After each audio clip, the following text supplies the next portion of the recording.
One, two. Say something. Testing 1 2. Testing 1 2. Okay. Test, test, test one.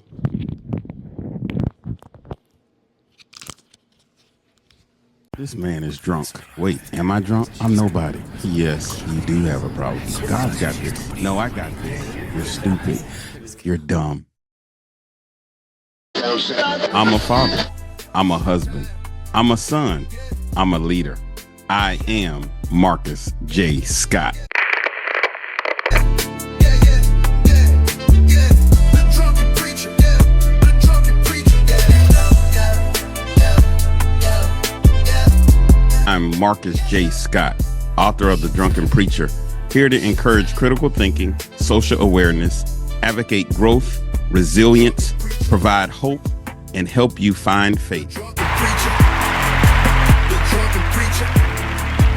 Welcome to another edition of the Drunken Preacher podcast. I'm Marcus J. Scott, and I have my dear friend and brother here, Dr. Terry Nelson. And first of all, thank you for being here with me. Thank you, Marcus. Glad to be here. For those of you who don't know, if you've read the book, if you turn over on the back of the book, he was instrumental in helping me once I got through the manuscript and wanted his review and opinion because of his background.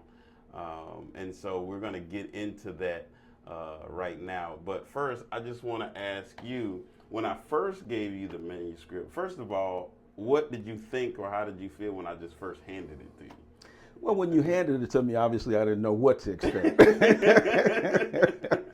And I've done a lot of editing, reviews of manuscripts, books, written articles, published stuff in the past. I always approach a situation or material with an open mind. Okay. So I really didn't have an opinion per se. Okay. I just kind of wanted to go with the flow Okay. in terms of what the content of the book may have been. And the more that I read it, the more that I actually put myself into the book. Okay. All And right. so it was very helpful for me. Okay. Yeah, All right. so Well, that's a good thing because I feel, in my opinion anyway, anytime you can put yourself in a story or in a book or in the situation, it's like, okay, I really, I really feel what, is happening here. And so to me, that's a good thing. And I'm just honored and privileged that you even allowed me the opportunity to review my book. And I really thank you and appreciate it a lot. And since then, we've had conversations and Yes. even grown since then. But what are some of your thoughts about the book and the direction I was taking the book, and even how I told the story? Well, actually, again, putting myself and countless others kind of into the situation, I saw a pattern emerging in the book. I saw a pattern of a young man that grew up in an exceptional family. Father was well known, very popular, had high expectations for himself. I'm the youngest of 10. That was my dad Okay. that I saw and read in the book. Okay. So the expectations were there. So I saw perceptions and I saw realities in terms of a young man who was really kind of, I won't say conflicted or confused, but he had some expectations that he was trying to meet. Yeah. He wanted to please his dad. He Yeah. wanted to please his parents. And the reality of it is I have two sons who were doing the same thing with me. Oh, wow. So I can certainly relate to Yeah. that. But the book in and of itself has a number of themes to it, and it is very transferable to so many lives today. Yes, so sir. many lives today. Yes, sir. So I have a lot of thoughts, and I'm sure we'll get into those even more. Yeah, absolutely. So, when I first started writing the book and when I was doing it, I honestly didn't think that it would be relatable to so many people. At first I was like, okay, I'm just telling my story, and it's probably only going to be a handful of people. In fact, even going through the entire process, I really started writing the book over 10 years ago, and just didn't get all the way through until I got some help, development editor, Miss Lisa Newton, who helped me kind of finish that last apart, and so for about a year, year and a half, I really went hard. She pushed me. We talked. You know, she changed some things around.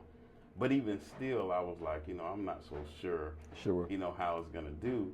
And yet, talking with different people, to include not even of our culture and particular background, have said, man, this really I can relate. And I'm like, I'm like shocked. Sure. So Sure. in my head, and I want to know your professional opinion, like how is it that sometimes we think that, okay, it's only us, or even sometimes it's only our culture, right? And that it's not transferable. You're in the field of psychology, sociology, that sort of thing. And so tell us, you know, how that kind of works. Sure. Well, let me say that I have a number of degrees, 4 of them in particular.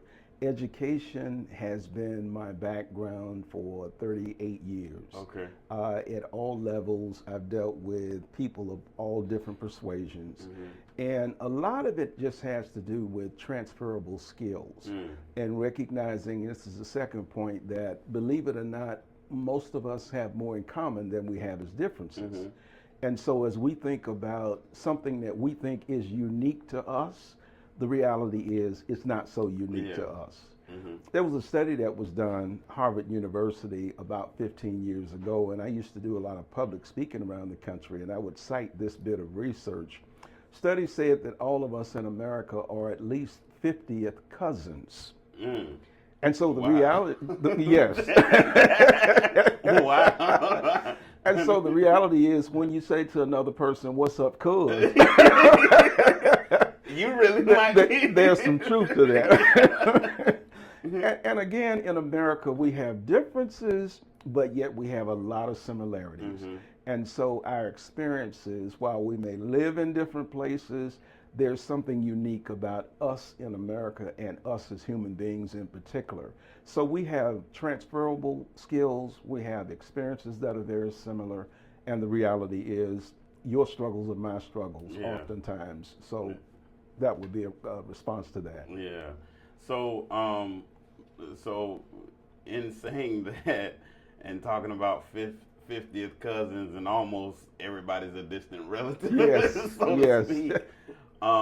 You know, when in talking with my siblings, one of the things my sister kind of opened my eyes to was, as I was going through my struggles, they almost needed a support system on for themselves and how to support me, or it was new to them, or things they were dealing with because I was dealing with my things.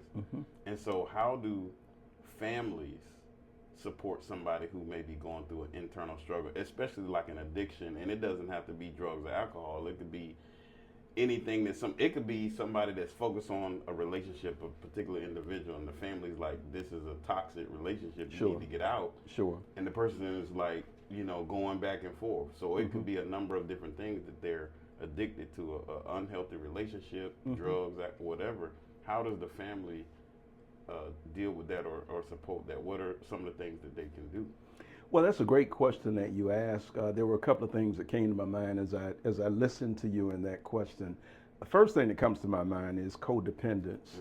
And secondarily, I would say the whole issue of enabling and recognizing that when an individual, families are unique structures that are very supportive of one another. All families can be dysfunctional at one point in time or another, in spite of what some might think. All families are dysfunctional at some point in time. All of us are dysfunctional at some point in time. Sir. It just means that you don't have to stay there. So from the vantage point of your question, the whole issue of codependence, what affects you in a family affects everyone in the family. It may affect them in different ways, but your actions affect us as a family. And so the family members need help, they need support. And that takes me to the second concept, the issue of enabling, which is sometimes it happens, or let me say it happens more often than not. When an individual is going through any type of a struggle, what we don't want to do is to support negative behavior. So we don't want to become complicit. We don't want to say, well, I can't do this because that's my child, or I can't say this, I can't do that. We have to do what we have to do Yeah. to make sure that we're trying to correct behavior that our family members are doing. So in summation, I would say that families are very synchronous in terms of how we operate. There is unity. And if one part of the family is out of line, out of order, it affects everybody in the family. And the reality of it is, if we were talking about an addiction per se, let's use the issue of alcohol or other drugs, which is what I used to do a lot of work and training in that area. Oftentimes you have to do a family intervention. And those individuals who really love that person will listen to these individuals. So a family intervention is necessary. So there are a lot of things that can be done in that situation. Okay, yeah. So one of the things came to mind, or a word that jumped out at me, was enabling. And I think sometimes it's a challenge because sometimes we're unsure if it's enabling or support, right? So it's like, do I leave them alone and let them have the space, or do I say, nope, this is the cutoff, and I'm sorry? And then it's very hard when you are close. So if it's a mother and a son, or a husband and a wife, well, maybe not always a husband, but when it's that close connection, and you're like, man, let's just say, for example, you say, hey, you can't do this in my house, and they keep doing it, and you say, hey, it's time for you to go. It's like you're thinking, well, they're going to be on the street. And then don't let it be, some kids or something. But it's like, well, I don't want to put them out because, and yet they keep doing it. And so how do we determine if it's where the line is, or where the enabling is, and where, okay, no, this is enough, and now I do have to show that tough love? Sure, that's another great question. There's a defining line, especially in an individual's life, and when it gets to the point of being detrimental to their health, to their well-being, to the family's well-being, then something has to be done. So the issue of supporting versus enabling, obviously, from a cultural standpoint, there is something called tough love. And what we have to do is to practice tough love. Is that where my dad spanked me and say, boy, I told you not to cry. This hurt me more than it hurt you. Yes, but this is something that I have to do. This is something that has to be done. And the reality is, we do what we do because it is genuine love. It's out of a spirit of love. There is nothing that we're trying to hurt another person in any way. We got to do this because what you're doing is not healthy for you. It's not healthy for the family. And so what we have to do is to keep the larger picture in mind when we're dealing with situations.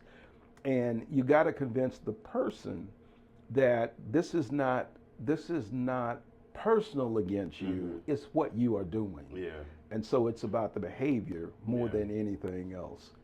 So that takes me to, I just had my wife on the show, and we were talking about, one of the questions I asked her was like, well, what was the breaking point? What would have said, hey, I'm not dealing with this, or what made you stay? And so my question is, in a relationship, if it's unhealthy, or so taking alcohol out, but replacing that with a relationship, whether it be male, female, what have you, how do we determine and say, okay, enough is enough? And my first thought would be detrimental, but how do I know what that looks like, as opposed to just a challenging relationship, or we need to work through this? Well, there's some prevailing thoughts out there that says that counseling is not a good thing, or it doesn't work, whatever. There are instances in relationships where therapy is needed for an individual or from a group. There are instances in relationships where, and I want to get to the point of answering your question, but I'm covering it from a broad perspective. Relationships are not all pure. Mhm. There are ups, there are downs. There are times that you actually have disagreements. Yeah. There are times that you have conflicts, fights, Mhm. not physical fights, Yeah. but there it gets to the point. My mind goes to the movie that everybody's talking about now, Straw. Okay. I I haven't don't seen know if that. you've seen it on Netflix, but Okay. No. they're talking about it around the country. Okay. Taraji P. Henson, Okay. I think. single black female, Mhm. who basically it was the last straw. Mm. Everything, the systems were not supporting her, family, the whole 9 yards. Everybody can get to a breaking point, Mm.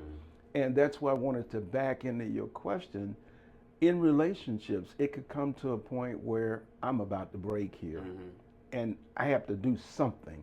Something has to give. Mhm. And so, when do you know that? Everyone has a different breaking Different, point. But the reality is, when it starts to affect me Mhm. as a person and my health in a negative way, then I got to do something. Yeah. And that's that person's breaking point. Yeah.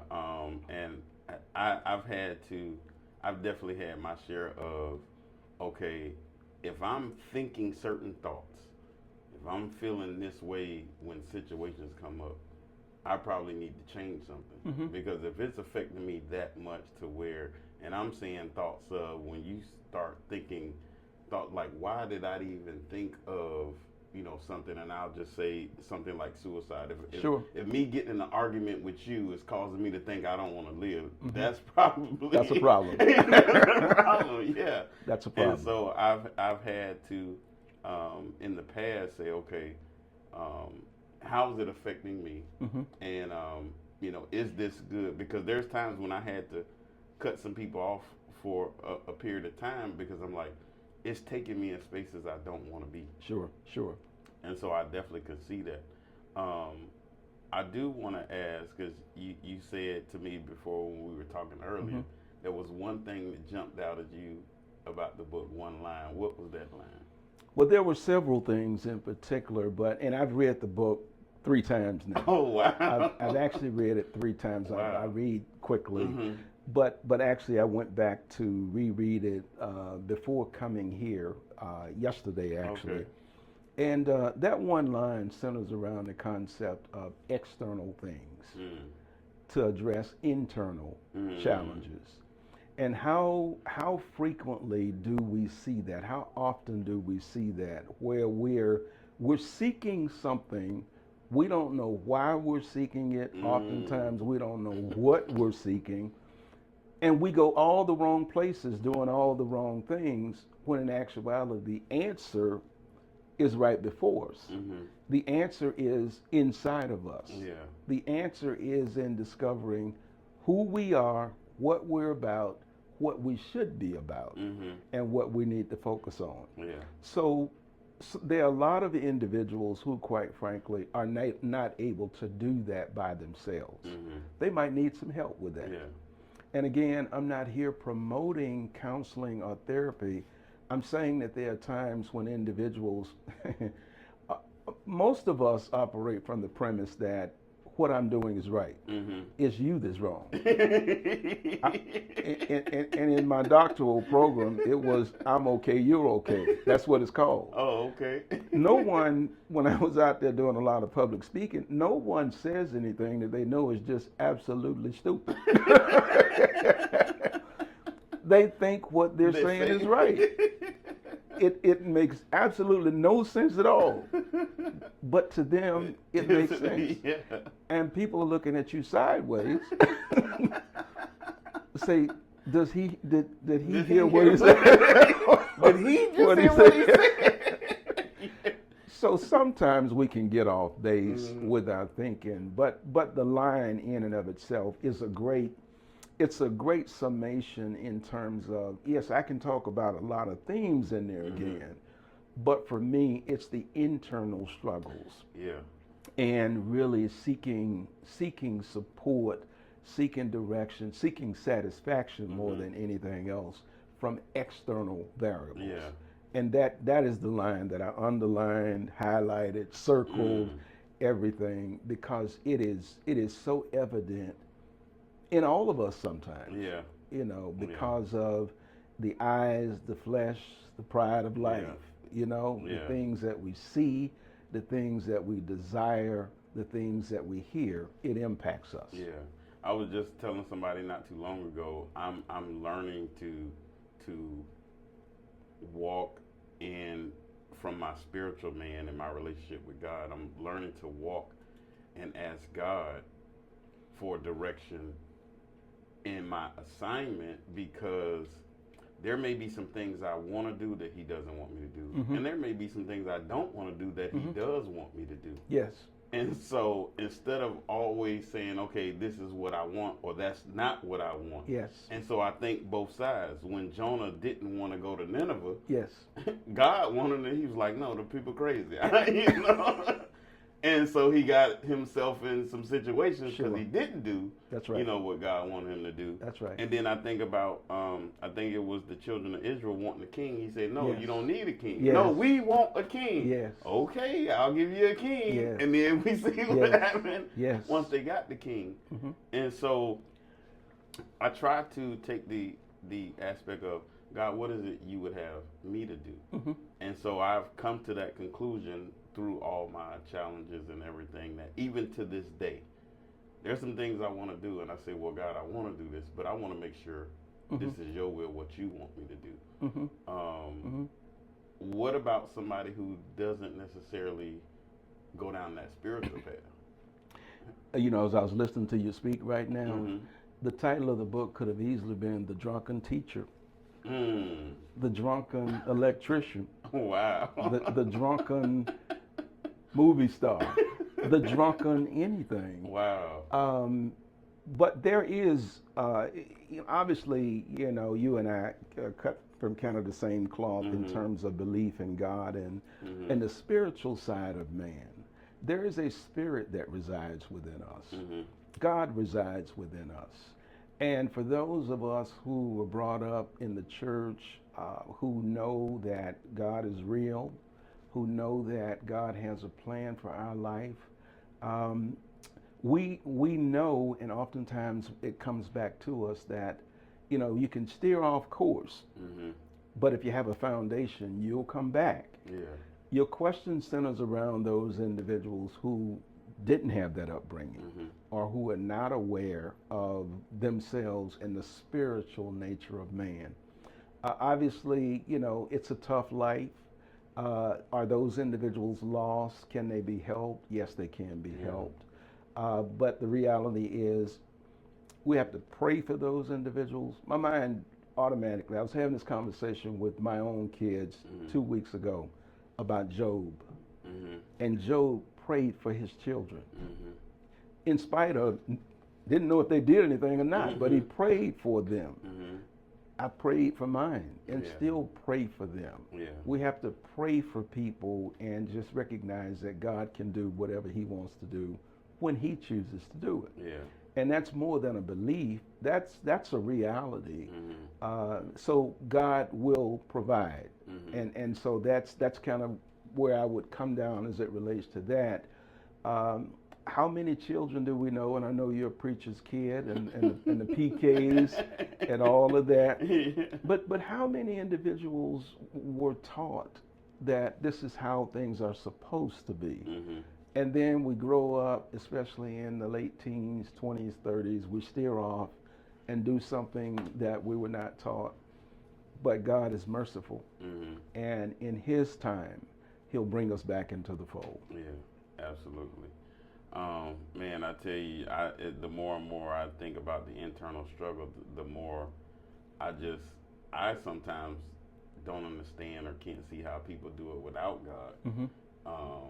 And when I think about all the stuff I've been through, I'm like, you know, to me, that's nobody but God. Yes. And so I don't see how people can do it without God. And so that's always you know, especially now at my age now, it's just, man, I don't see how, you know, people do it without God. With that said, I also have come to terms with, I believe God has used my story in me now to help people see who he is. Yes.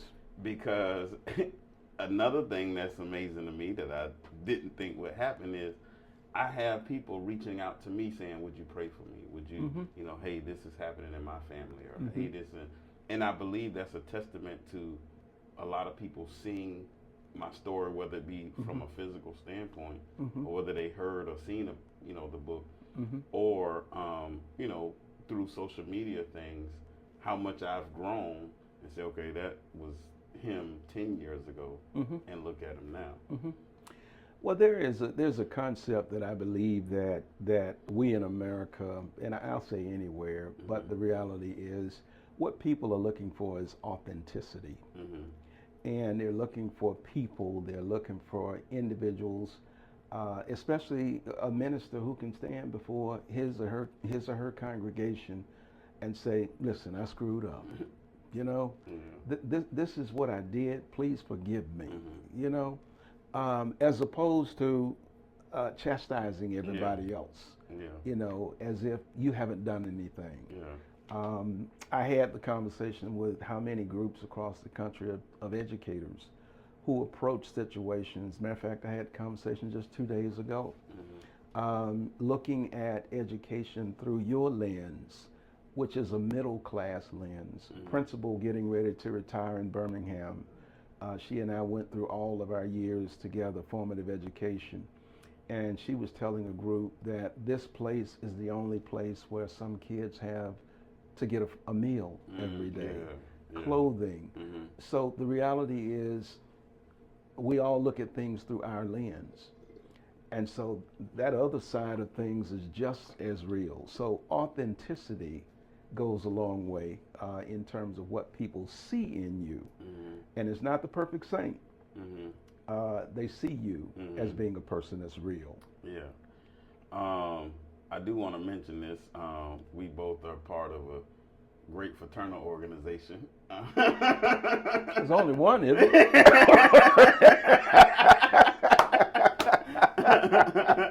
Omega Psi Phi Fraternity Incorporated. Yes, sir. Yes, sir. When I think about sometimes, you know, I guess the outward appearance of how we are, especially with one of our core being, you know, manhood. Us as men sometimes think we don't need the counseling, or we don't need the help, or we don't need to talk to anybody.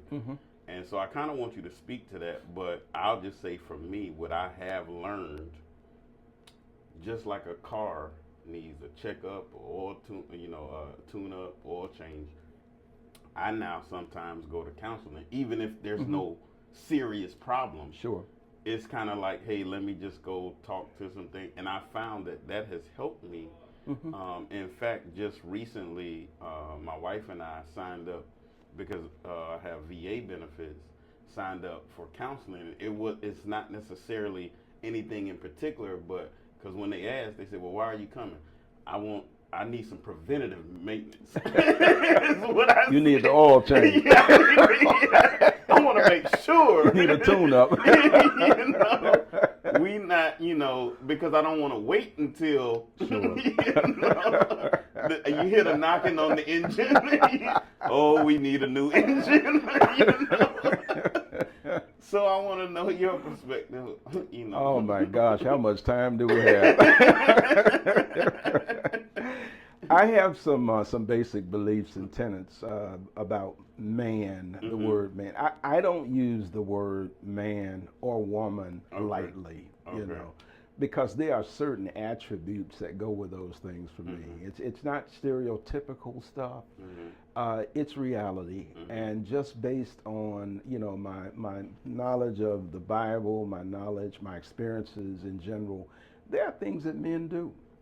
There's a way, and I used to say there's a way that a man walks, how he talks, how he treats his wife, how he treats other people. It speaks volumes about him. So in terms of the whole issue of counseling, a man recognizes that there are challenges in life. He is not going to be quote unquote right all the time. He recognizes that he has a spouse who is just as valuable to him than anything else. And she is going to correct him Okay. periodically because she wouldn't be a good spouse if she Yeah. didn't, you know. And so a lot of guys can't handle that because of fragile egos or whatever. But the reality is the issue of manhood is very powerful, strong to me, and I've done a lot of work around the country as it relates to groups, large-scale groups. Even started several chapters of 100 Black Men Okay. in Augusta, Georgia. In Prince George's County, Maryland, I actually started those chapters. Okay. And did some work with Steve Harvey's group, Okay. just different male groups, mentoring groups in Washington, D.C. So I do realize that we have a generation of individuals, quite frankly, who kind of are missing the mark. But in terms of your question, manhood, we certainly need men to step up to the plate now more than ever, especially to help our sisters. Yeah. So that's, you know, those are some of the things that come to my mind immediately. The whole issue of counseling, it's helpful. It is preventive in nature. It's, again, as you've said, it's really you go to counseling not because something is broken, you go because you need clarity with some things and to understand oftentimes what the other person is really saying. Yeah. Yeah. So, as far as the education system, how, with your background and everything, how's the education system now? From what I see, it seems like, you know, between politics and you know, the education system and teachers really not wanting to teach as a profession and caring about the next generation is more like a job that I see from a lot of teachers. I don't know if that's because of students' behavior, culture, or just a lot of clashing between politics and education. What do you see there are some of the challenges with our education system? There are a number of challenges within the profession. Obviously, I've been an educator for 40 years now, different capacities at different levels, and I would start out by saying one of the greatest challenges is education has become like at the top of the list in terms of a political football. You know, the politics of it. Education is really so political now. I would say that there's a lot of frustration out there among teachers, among administrators, because they're being pulled, pushed, tossed. A host of things are really happening to them. But the reality is they're still hanging in there teaching kids on a daily basis. Politics is real. We have more individuals, quite frankly, who know more about the profession than those of us who have 3 and 4 and 5 degrees, who have been doing it a long time. So we have to get beyond politics and focus on the students in and of themselves. I'm often asked the question, are students different? You know, I've gone into schools where individuals have taught 40 plus years and asked them the question. And they'll say, Dr. Nelson, students are students. Yeah, some of them have changed a little bit, but students are students. And so therefore, they don't fear students. They don't fear anything. Yeah. They still are working every day teaching students. So it's a real problem, but the reality is we're working through it. Okay. So with that said, do you think that, and I kind of discussed a little bit of this with my father, do you think the church has a major role in to assist in that education? And what I mean by that is whether the church opens up a school, whether they're educating in the gaps of what the school is not doing. Because I often think that if the church had a school and the teachers were from the churches or the community, because I think back to when my dad talks about all the time, his teachers lived in his neighborhood. Yes. And so I was thinking, well, if the church had schools and they filled those gaps, that we would have more people that would be more vested in the children than, you know, it being outside. Do you see a benefit to that? Not only do I see a benefit, I think it's a necessity, Okay. and for a number of reasons. The church has played such a critical role in our lives, in our communities, and our leaders oftentimes came from churches. Churches, the buildings in and of themselves where meetings were held, a lot of activities generated from. If we thought in terms of just where we are today, and I'll just be candid about it. A lot of churches, and I'm using that term generally, are really struggling with the concept of relevance, meaning how do we get people interested in coming back to church? How do they see the church? Why don't they come to church? Yeah. And the reality of that situation is oftentimes the church has to go to the people. Yeah. And so, yes, I think it is very important that the church play an active role in the community. Okay. Well, I mean, last thing before we get out of here, I want to offer you, is there anything that you want to say that I might have missed or, didn't cover? Just a couple of things in particular. Okay. At the top of the list is, I want you to know, as I sit there in church this past Sunday, you did a fantastic job, by the Thank way, you. in terms of Thank your sermon. You came back to your seat, you sat down beside your dad, and then you got up and you walked over to your dad as he stood up, and you guys embraced. I saw several things in that embrace. I saw love, I saw compassion, I saw appreciation, I saw adoration, I saw love and respect in that. And what that told me and showed me was the reality is we all need somebody to bond to. It also showed me, again, I was reminded of the role of a positive father in a child's life, especially a son's life. And the fact that, as you have said, as I read in your book, you were raised a certain way. There were expectations. Most of those expectations, believe it or not, you placed on yourself. It's because you wanted to please your dad, Yeah. and you had to stand up to him. And yes, the struggle that you had with that. So yes, you work through that, you're navigating through that. The implications, though, is in your last section of the book. Is now that you've read my book, my life is an open book, now you know more about me. How do you apply this, or how can you apply this in your life? And so I thought that was a great section of the book. And so I would just close out by saying thanks to you for writing the book. Thanks for being open. And please know that your story is my story. It's all of our story. Because we do struggle sometimes. And you have provided an example of what an individual can do when they're faced with those struggles. Wow. I mean, that means a lot. I mean, you making it, I'm about to tear up. I mean, one, because first, just going back to what you said, my dad, I mean, I think the world of him, and I think I heard you say it before, is at times I would think if I was just half the man as he is, and the way he trained me, as we talked about, he trained me in the right way. Also disciplined me as necessary. All of that goes together. Yes. But really just made me who I am. And it was at that moment, God just said, stand up and hug your dad. But it came full circle because I'm not sure if I shared this with you, but before I had came to church, because I was playing the drums, and this was a while ago, I was playing the drums, but the night before I had way too much to drink, and it was probably still on me or what have you. And he pulled me to the side, took me to the back, prayed with me, and said, son, I love you. I want you to be whole and well.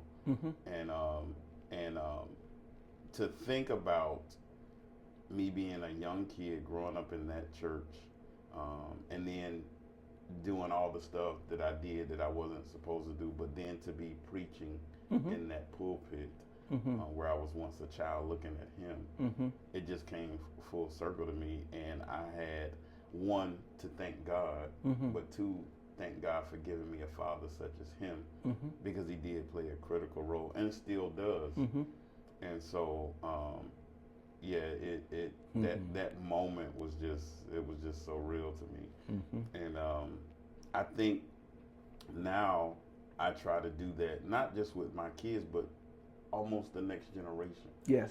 It's like I want to be an example that my father showed me and trained me to the next generation. And that's why I not only did the book, but also the podcast, because I want social media, the waves, because they are on the internet and everything, for it to help the next generation. When somebody sees this in our conversation, I want to make an impact.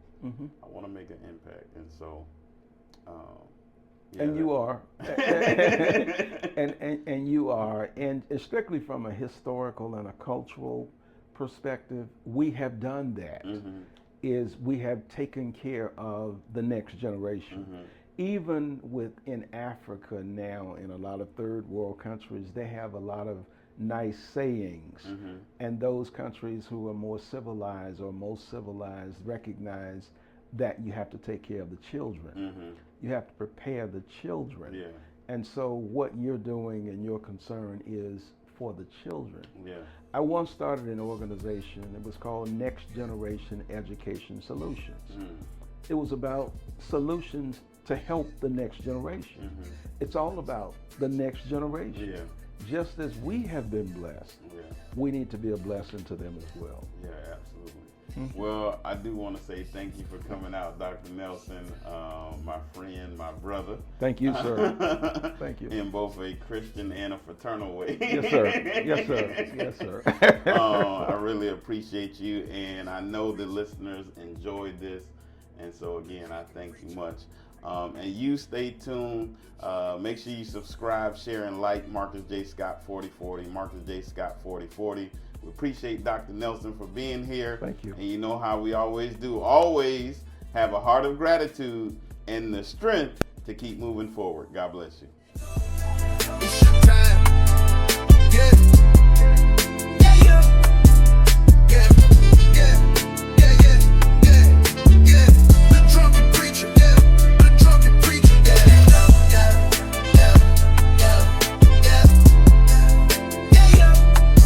It's your time. It's your time. The drunken preacher. The drunken preacher. The drunken preacher. The drunken preacher. The drunken preacher.